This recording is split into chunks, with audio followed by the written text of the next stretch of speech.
My name is William Dunlop. I was born on 7th December 1915 in Whitlets, which at the time was a village a mile or so outside Ayr. My parents William and Margaret had 8 children, but my wee brother Daniel, he died very young, so I grew up with 6 older brothers and sisters, and I was the baby of the family. Whitlets was a mining village, and almost all the men worked in the mines or in jobs connected with the mines. My father was a machinesman in the mine, which was a skilled job, and both my big brothers, George and Peter, went down the mine too. There really wasn't much choice in a place like Whitlets in those days. When I left school, that's where I went, and to be honest, I expected to spend my whole working life there. But things didn't work out like that though. Each pit had its own first aid station, and some of the boys, including me, took an interest in it. I became quite skilled at first aid and fairly knowledgeable about treating day-to-day injuries. I'm not saying I was a doctor, but I was pretty good. When war came along, all young miners were conscripted into the armed forces. And my brothers and I were no different.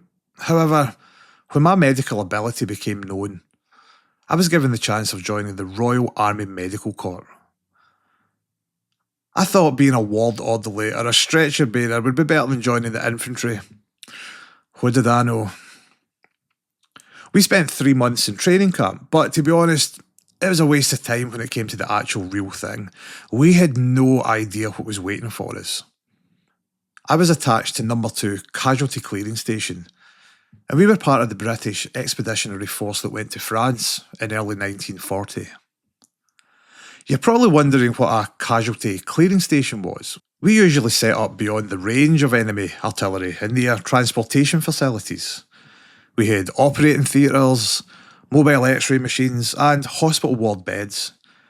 We were the first medical facilities to treat moderately or seriously wounded soldiers. That was the theory, but the reality was complete chaos. We were totally unprepared for the speed of the German advance. As the Germans pushed forwards, and the British and French were forced back to the sea, there were more casualties than we could deal with, and nowhere near enough beds. We were forced to retreat, along with all of our wounded. Our aim was to get to the beach at Dunkirk and get ourselves and our patients onto ships. All this time, we were being constantly attacked by German planes, and it was terrifying. During the retreat, I was killed. Nobody knows what happened to me. I was 24 years old, and my body has never been found. My name, William Dunlop, is inscribed on the Dunkirk Memorial.